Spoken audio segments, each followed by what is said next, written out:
go forward. Cul-de-sac. What do you do? Life is almost by definition a way to find to go over the inevitable.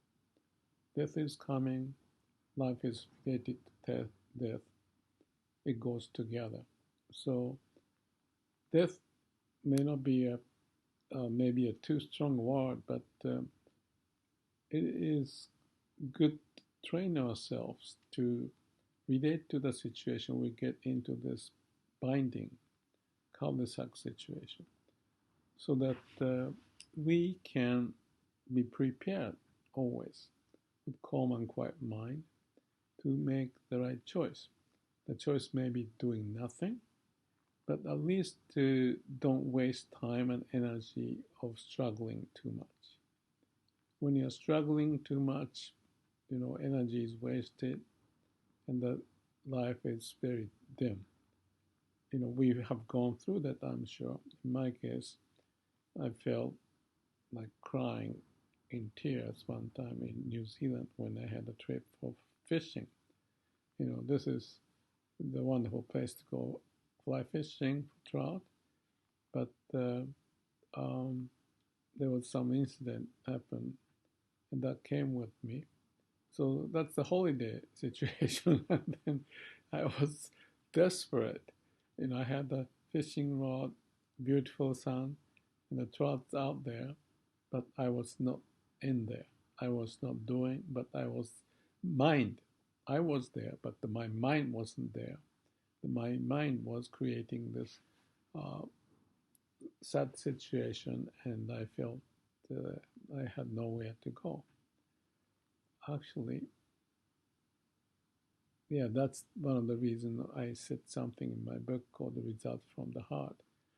In the epilogue, I mentioned about it's not okay. A situation happens that it's not okay. But ultimately, it is okay if we find a way. And there's a way. So that's where this book ended, but also started with the title, The Results from the Heart. From whatever the reason, we have this sense of heart. And from that, many things can happen, including the way out of the cul-de-sac situation. Maybe it's related to love, compassion, but also connected with wisdom. And our job is to find the love and wisdom, or compassion and wisdom, so that we have a balanced way, even under the very difficult situation, inevitable situation. And it happens all the time. We are actually good at it to come out of it in a small scale, if I may say so. Just pick such situation. You go do something, maybe some chore in your house, and look for a tool, and you don't find it. Okay? And you look around, and it's not there. So, in a sense, that's a mini scale of the facing the inevitable situation that you want to go over. What do? You can't find it. Or maybe I was there before, and so you go there, and it's not there. And you go back to where you were, and then looking around, you don't find it.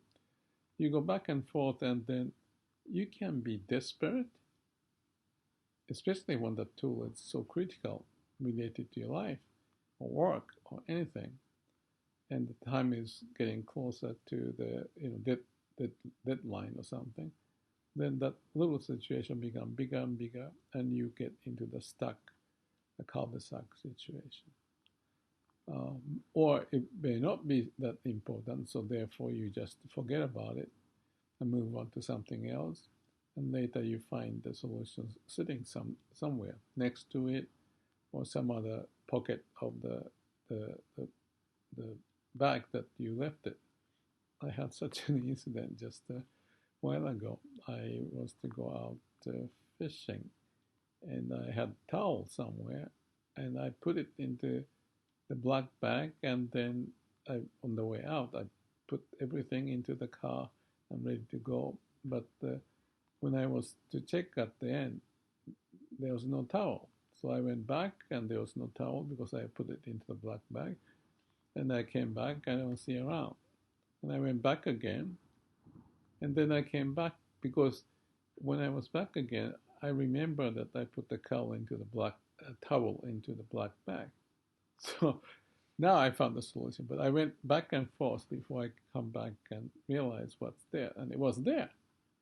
So I waste my time and energy and so forth. What's the lessons learned? All that kind of thing goes in my mind because I don't want to repeat the situation. And especially when you get older, those things happen more often. At least that's what I see in my case. So I'm living more carefully and organizing the things more carefully, but still this kind of thing happens. So that's just an example of a small case. But like I mentioned, if the deadline's near and your life is depending on whether you have the tool or not, well, that's a big problem. And like I said, it's not just a tool. It could be in the relationship. You may be broken up with someone, or you thought you were broken up, you know. But when you're in that situation, all the signs says that things not working, then you get desperate. Or it could be investment. You put the money, the situation changes, and you feel like, oh, I should have sold the stock, or I should have thought about that idea when I did that. But you're stuck with a situation, and if the money, the value is going down the tube or something, then you get in what to do, and no way out. If you sell it, maybe you lose the money. If you don't sell it, it may still go down. So that's kind of like a cul-de-sac situation. And the bottom line is that those situations happens all the time. From a very, very small scale. And back to the small scale, this is what I think is interesting. You are more calm and relaxed if it's just the hammer that you're looking for or the towel. In the case of a towel, I needed to go out fishing before late, so I get more under pressure. But if it's in the daytime and you have plenty of time to find the tool later, then it's not a big deal. So what goes in psychology and understand that psychology is very important, I think. And I start to think more about it, and I start to realize lots of interesting things. One is that there are many different situations on cul-de-sac.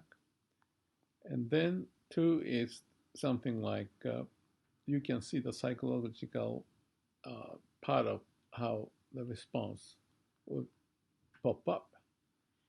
And then you start to think of number three, perhaps, the logical explanation of what it is, which is what I'm doing basically when you hit the cul-de-sac.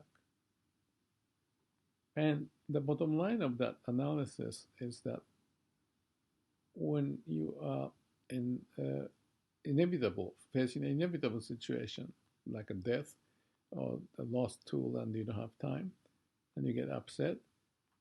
But one way to look at it is that from the calm and quiet point of view, the mind is calm and quiet, your brain can function much more clearly. The judgment is better. I said it somewhere else. And this is applied in the specific situation. So if you have a calm and quiet mind, then your logic may go through perhaps something like this. I'm in the cul-de-sac. I don't see way out. I can be upset, but from my past experience, when the upset feeling takes over, it's not going to help. So keep calm and quiet mind. That may be number one. And when I have a calm and quiet mind, it's almost like you have a new horizon to bring in different reference point from the past, from your past experience. So in the case of tool or the hammer, lost hammer, if you have a calm and quiet mind, You may just sit there instead of going back and forth and running to look for a place like an obsessed person. Your mind is occupied with this situation and what's the end result of it instead of looking at the situation calm, quietly as it is. Not you think what could be the case. So, again, calm and quiet mind and objectivity and assessing the situation with what I call multiple reference point would be a help. So, what happens when you have a calm and quiet mind? I think that will give you a sense of a different dimension as opposed to single minded, what we call the hammer and nail syndrome. If this is the way, this is the way to do it. And if it doesn't work, you're out of it. So if you have a very small option, like a hammer is the only tool you have, then you get stuck and you don't know what to do with it. It's a funny example that I used, the hammer, lost hammer, or well, it could have been towel. The towel is gone, and then you are obsessed about, just going where you are, just looking at the situation, and you can find it, all right? But if you have different hammer, maybe a tweezer or the plier, or it's called in this case objectivity and calm and quiet mind, then you look at from different dimension. So the different dimension is the time dimension, what happened, not spatially of where I was and what happened next and where I was. So in this case, I was going back and forth. But if you go back and forth in the time dimension, what was the case when I had it, and what did I do? That's the right question. Not where I was to look for the tool, but what I was doing at the time about this towel. Then you come up with the answer which says that was I put it into the black bag. As you get narrow-minded and also your short-term memory get, fading because of the age, or because of your obsessive feeling about the situation and imminence, because of the time dimension is so tight, then you get caught up much more than what you should. So this is just a small example of a tool or the towel lost and what to do. But the game that I see we play in life is, whether it's small or big, the general principle is the same. And if we know the general principle and apply it in various situations, you can better handle the situation, because your skill of utilizing that different tool, the way of approaching things, it's not just one, not just the spatial situation that you look at, but there's a time dimension of things that you can look at. That's one example. Let's see if there's another example. Okay, let's see if this flies. If you have a relationship that is coming to an end or something, you feel, and you're upset and you remember all the good things and you see the current situation is very bad, the sign is not good, and you feel that things going to be out. So there's an imminent feeling that the time is running out and you have no option. But expect the unexpected from different point of view, instead of just staying in that psychological despair. If we can think, for example, would that be the possibility of misunderstanding? That's one. That the communication between you and your partner or loved one, whatever the case that could be, may be not perfect, because we are human. we're not perfect. We forget, we use sometimes the wrong word and the wrong interpretation. So you need to be careful about all the steps that happens to that point, just like in this case with the time dimension of the situation, but also the implication for each of the setting. It's not as simple as the towel and black bag, but the one letter, one email with certain sentence, and it said something that triggers the fear inside of you. But as you develop the fear, it's the cul-de-sac and the impact of that kind of a symptom happening inside of you because of your craving or wish of what you want to accomplish, and you have that pressure, so to speak, and the pressure is building up. But you don't know that situation if you're already under pressure. So your calm and quiet mind is lost, and therefore your logical view may not come into play. The logical view could have been, in this case, maybe like in the towel example, the relationship was conditioned in certain situation, but if the condition is different, it could be different. Or misinterpretation of the condition, of the word that used in the exchange of mails or text and so forth. Or your unawareness of the personality of the other person, that your loved one, whatever, that may sometimes different. Your assumption could be quite wrong or not apply in such a situation. So there are multiple ways that we need to think about, as if the hammer and nail syndrome case that we talked about. So if we have a varieties of logics that you can bring in to address the situation in the cul-de-sac, the inevitable situation, then you are much more versatile and not get into the binding situation as much. And then the last thing maybe I would just add is that we need to understand ourselves deeply. What does that mean?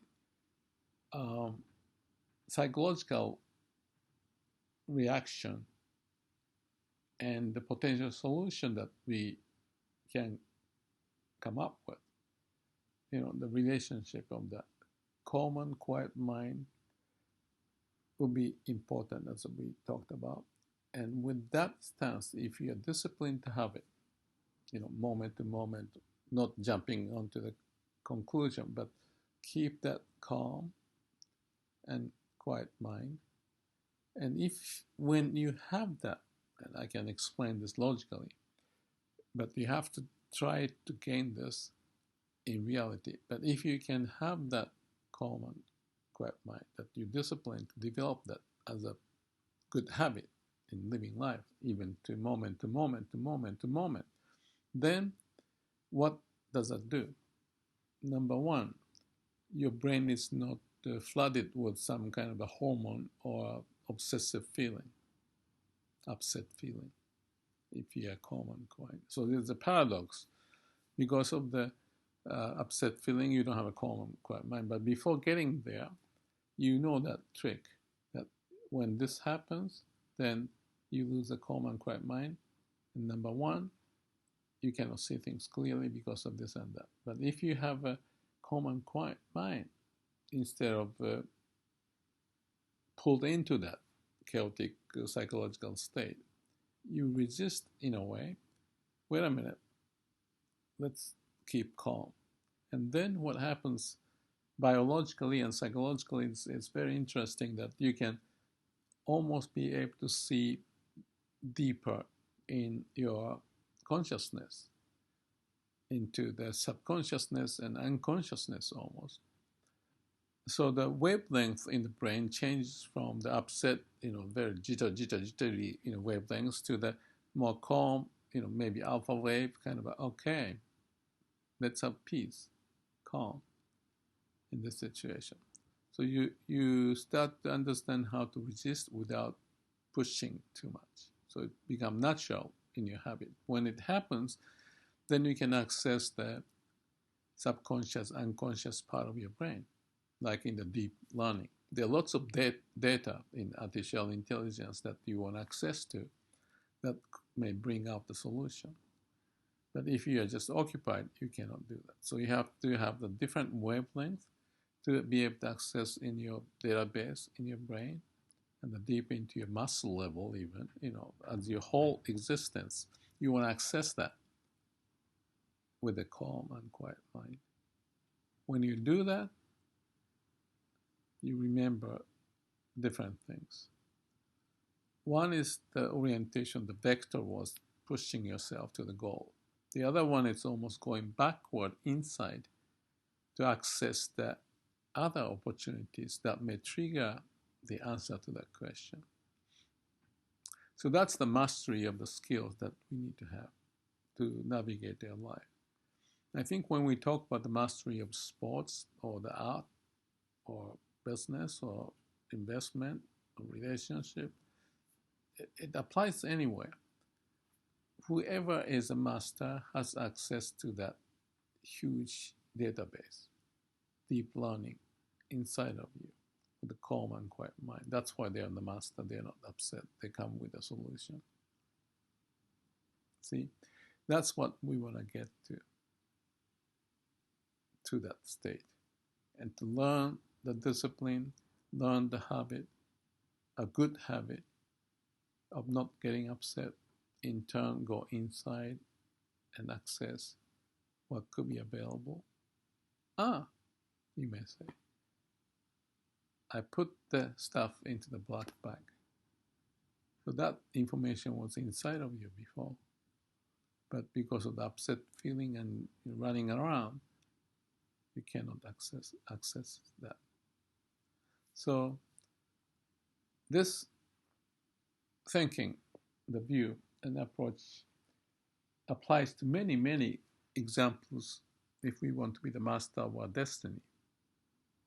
Starting from finding the towel to the relationship issue or facing death. Life is, in a way, a game to solve the problem. And we want to be the master to solve the problem and find the destiny, even under difficulties, and the inevitable cul-de-sac situation we face. Even to face death, therefore, we can be the master to be happy about facing death, possibly, if we are trained and the mind is not just upset. And for that, I use the word calm and quiet mind, and I put various YouTube videos, and I hope you may take a look at it. You look at it and study it, not just logically, but reflecting your own situation. And I have worked on this from different angles, and therefore there are multiple videos, how to do this or that, and to explain from different viewpoints, and to acquire the different disciplines, not just one hammer and nail discipline, but the multiple discipline, from the biological point of view or neuroscience point of view or AI reflection or the experience-based this and that, and all can be combined to enrich our life. And that's the game. And if we master that, even in the unthinkable difficulty, we may find the way. If you think it's possible, maybe, but if you say, no, I checked and it didn't work, I used the tools and it didn't work, so I'll check out. The choice is yours. Choice is ours. We can possibly control or find the destiny even under the inevitable situation.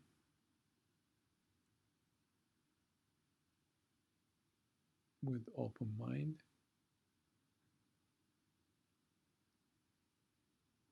with calm and quiet mind.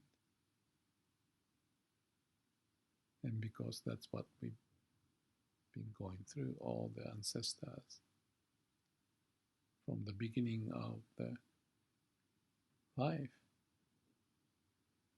we've been doing it. So let's move on, and I hope this had some impact or interest or insight that you may have gotten. And please take a look up the other videos too. Or you may have to revisit it because it's just a conditional way of things that we do that we need to challenge. And if we can acquire the skill, the life journey, and finding the opportunity, ideas out of nowhere, that kind of a secret may be revealed. Concept need to be practiced, and that's the experiential wisdom. And you can do it by practicing it, by learning it, acquiring the skill to pull different tools, different memories, and have a stable, calm, and quiet mind to live your life. I'm working on it, and I have lots of videos on this topic because I can access from different point of view, or I want to, or I realize that there are different ways. So there are multiple videos, tools, and I speak into this voice memo to assure and gain confidence to find my own destiny. And it's a game in a way. It could be fun. We learn a lot and be encouraged with the good spirit, the spirit of life, to go beyond the inevitables, because that's the history of our life, ancestors. We're going to continue that. And the world can be chaotic. All right, that's what we do. It's each one of us to figure out.